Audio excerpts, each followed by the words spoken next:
திரு ராஜீவ்காந்தி, இங்க அதிமுக பாஜக தனித்தனியாக கூட்டணி அமைத்ததன் காரணமாகத்தான் தமிழ்நாட்டில் திமுக 40க்கு 40 வெற்றி பெற முடிஞ்சது.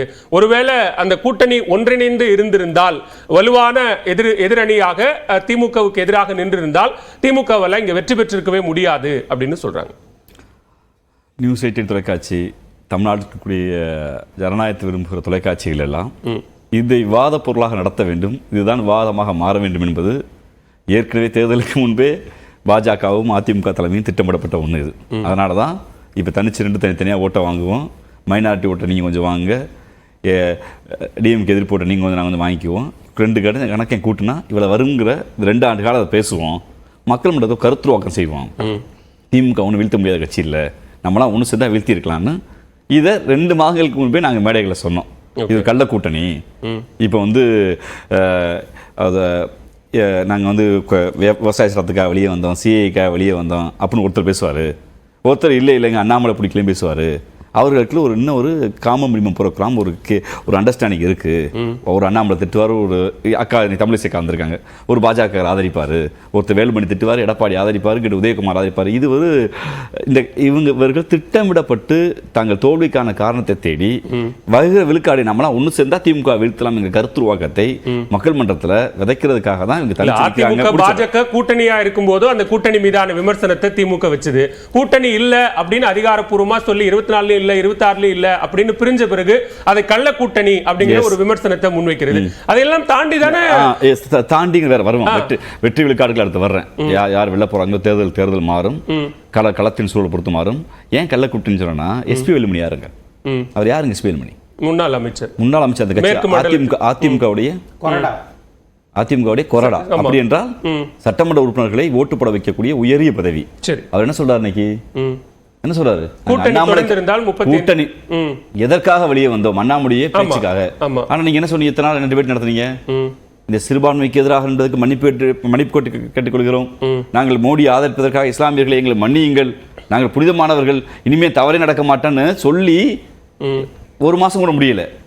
ரிசல்ட் வந்த 3ஆவது நாள் அண்ணாமலை தாங்க எல்லாத்துக்கும் காரணம் ஒரு கட்சியில கொறடா சொல்றாருன்னா இது கள்ள கூட்டணி இல்லாம என்ன கூட்டணி சொல்லுங்க?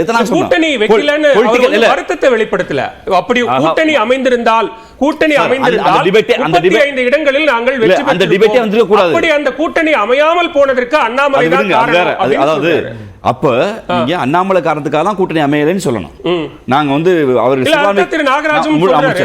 சிறுபான்மைகளுக்கு எதிராக இருந்தோம், நாங்க பாராமட்டத்தில் மூடியை பிடிக்கல, வலுக்கட்டாயமா இருந்துட்டோம், ஏதோ ஒரு காரணத்துக்காக ஒண்ணாந்து மேலே பேசக்கூடாது, அப்படி கருத்துருவாக செய்யக்கூடாது. அதான் சொன்னேன். இவர்கள் ஒரு குழப்ப மடையில் உள்ள ஒரு இன்னைக்கு நடக்கிறது. நான் இப்போ சொல்றேன், ஓராண்டு காலம் டிபேட் போகும். எப்படி எலெக்ஷன் முன்னாடி ஓபிஎஸ்ஆன்னு கடைசியில் ஒரு ஓபிஎஸ்க்கு 5 இபிஎஸ் போட்டதான் மிச்சம். இது பொலிட்டிக்கல் ஸ்ட்ரீட் ஃபைட், இது ஒரு அரசியல் தெருச்சண்டை. அதிமுக பாஜகக்குள்ள யார் வர போறாங்க, அதிமுக ஓபிஎஸ் போமா, டிடிவி போறோமா, மீண்டும் ஒரு ஆரோக்கியமற்ற சமூக சூழலை வாதிக்காமல் உள்கட்சி பிரச்சனைகள் தான் வாதிக்க போகிறோம். திராவிட முன்னேற்ற வெளிப்படையா சொல்லி இந்த விவாதத்திலும் சொல்ல விரும்புகிறோம். மீண்டும் அதான் நடக்குது. அதை மூத்த பத்திரிகையாளர் அந்த கேள்வியை மட்டும் ஒரே ஒரு முறை மீண்டும் நான் இது பண்றேன். திமுக 40க்கு 40 வென்றிருக்கிறது. 3 ஆண்டு கால தமிழ்நாட்டில் ஆட்சியின் மீதான அதிருப்தி இருக்கிறது. அந்த அதிருப்தியை முன்வைத்துத்தான் திமுகவும் அதிமுகவும் பாஜகவும் களத்தில் பிரச்சாரம் மேற்கொண்டாங்க. இந்த பிரச்சாரம் என்பது தனித்தனியாக செய்யப்பட்டதன் காரணமாகத்தான் ஓட் ஸ்பிளிட் தான் திமுகவினுடைய வெற்றிக்கான காரணமாக அமைஞ்சிருச்சு. இந்த 2 பேரும் சேர்ந்து கூட்டணியாக இருந்திருந்து அதே பிரச்சாரத்தை இன்னும் வலுவாக வைத்திருந்தால் திமுகவுக்கு இந்த வெற்றி சாத்தியம் இல்லை அப்படிங்கிறது அவருடைய கற்பனை, அவர்களுடைய கனவு, அவர்களுடைய அரசியல் கணக்கு, அவ்வளவுதான். ஏன்னா இந்த கூட்டணி இப்போது கட்டப்பட்ட கூட்டணி அல்ல. கடந்த சட்டமன்ற தேர்தலுக்கும் இதே சொல்ற பாட்டாளி மக்கள் கட்சி நீங்க சொல்ற எல்லா கூட்டணி சேர்ந்து தான் போன 2019 பாராளுமன்றத்தை எதிர்கொண்டாங்க. என்னாச்சு? ஒரு தொகுதி தவிர்த்து அத்தனையும் போச்சு, விழுக்காடு அதிகமாச்சு. அப்ப ஒரு கட்சிக்கு திராவிட முன்னேற்ற உள்ளிட்ட எல்லா கட்சிக்கும் ஒரு தேர்தல் 2 விழுக்காடு கூட வரும். அது வெறுமனே ஒட்டுமொத்த தமிழ்நாட்டுக்கும் பொருந்தாது. இப்ப குறிப்பா சென்னையில டி நகரில் இருக்க ஒருத்தர் என் வீட்டுக்கு தண்ணியே வரலைங்க, நான் அதிமுக ஓட்டு போட்டுக்கிறேன், அந்த கவுன்சில் சரியில்லைங்க, இந்த திமுக போட பரம்பாரு. அப்ப ஒட்டுமொத்த கூட்டணி கணக்கெல்லாம் இல்லை. இப்படி 2-3 விழுக்காடு வாக்குகள், ஏன் 5-6 விழுக்காடு வாக்குகள் கூட மாறும். அது கலை யதார்த்தத்தில் உள்ளது. ஒருத்தர் அதாவது தெரு முழுக்க தெருநாயா இருக்குங்க, தெரு முழுக்க குப்பையா இருக்குங்க, தண்ணீரே வரலைங்க அப்படின்னு ஒருத்தர் ஓட்டு போடுவார். இல்லைங்க இவங்க இஸ்லாமியர்களுக்கு எதிராக செயல்படுறாங்க, தமிழ் மொழியை பாதுகாக்கலைங்க, கச்சத்தீவு பிரச்சனைங்க அப்படின்னு ஒருத்தர் ஓட்டு போடுவார். மக்களுக்கு வாக்களிப்பதற்கு பல்வேறு காரணிகள் உண்டு. எல்லாத்தையும் ஓட்டு அது அப்போ ஒவ்வொரு தேர்தலுக்கும் அது எத்த பெரிய நாங்கள் உட்பட எந்த கட்சியாக இருந்தாலும் எவ்வளவு ஸ்கீம்ஸ் கொண்டு வந்தாலும் 2-3 வாக்குகள் அது கூடும் குறையும். அந்த கணக்கில் வைத்து தமிழ்நாடு அரசு எடை போட்டால் கடந்த 60 ஆண்டு கால இயக்க அரசியல் என்பது வேறு. நாங்க மீண்டும் சொல்வது, ஒரு திராவிட இயக்கத்தில் இருந்த எடப்பாடி அவர்கள் திராவிட இயக்கமாக இல்லாமல் ஒரு காவி சாயம் பூசப்பட்ட பாஜகவின் மறுஉருவமாக இருந்தார். அதைத்தான் இன்னைக்கு எஸ்பி வேலுமணி அவர்கள் அடையாளப்படுத்தி இருக்கிறார். அக்கா தமிழிசை அவர்கள் அது வக்காலத்து வாங்கியிருக்காங்க. நான் பார்க்கிறேன். அவ்வளவுதான். நாங்க மீண்டும் அதிமுக மீது வச்ச குற்றச்சாட்டு, ஒரு திராவிட இயக்கமாக நீங்க இல்ல, மோடி ஆதரிச்சீங்க தான். அது மக்கள் மன்றத்தை சொன்ன மக்கள் நம்பினார்கள். ஆமா சொல்றாரு. சுருக்கமா சொல்லிருங்க. பதில் சொல்லுங்க. காவி சாயம் திரு எடப்பாடி பழனிசாமி என்னைக்குமே பண்ணதில்ல.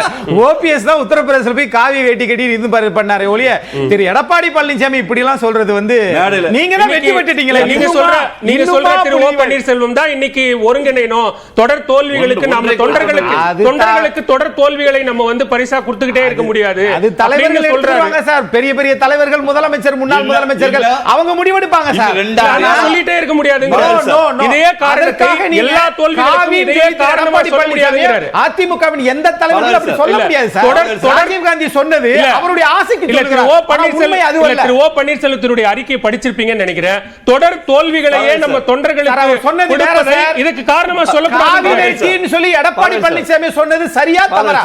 அது தவறு இல்லையா? அடுத்த வருகிற சட்டமன்ற தேர்தல் வர ஓபிஎஸ் அறிக்கை பாத்தீங்களா, இபிஎஸ் அறிக்கை பாத்தீங்களா? சின்னமா அவர் அறிக்கை விட்டாங்க. டிடிவி பாருங்க, பாஜக தமிழிசை பேசிட்டாங்க. எல்லா அரசியல் கட்சி தலைவர்கள் தானே. அதையே உங்களால ஏத்துக்க முடியல. பொது சண்டைக்காக, தமிழ்நாட்டு உரிமைக்காக நடக்கிற அப்ப நீட்டுக்காக நீங்க கொண்டு வாங்க. நான் முடிச்சறேன். அது குறித்து பேசாமல் இனிமேல் தமிழ்நாடு அரசு அதிமுக நான் வரேன் சார்.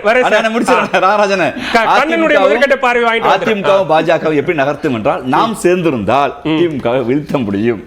அப்படிதான் இந்த உரையாடல் நடக்கும். அதுக்காக நடத்தப்பட்ட திட்டமிட்ட நாடகம் நாங்க சொன்னோம். சரி, ஓகே. கண்ணன், இங்க நேரடியாகவோ மறைமுகமாகவோ அதிமுகவினுடைய தோல்விக்கு காரணமாக இருந்துவிட்டு தேர்தல் முடிவுகளுக்கு பிறகாக இப்ப அதிமுக ஒன்றிணைனோம் அப்படின்னு குரல் கொடுப்பது என்பது எப்படி ஏற்றுக்கொள்ளக்கூடிய ஒன்றா இருக்கும்? அதாவது தரிந்து போன சாம்ராஜ்யத்துக்கு எதற்கு சாமரம், முடிந்து போன கதைக்கு எதற்கு முன்னுரை, மாண்டு போன மன்னனுக்கு எதுக்கு மணிமுடி?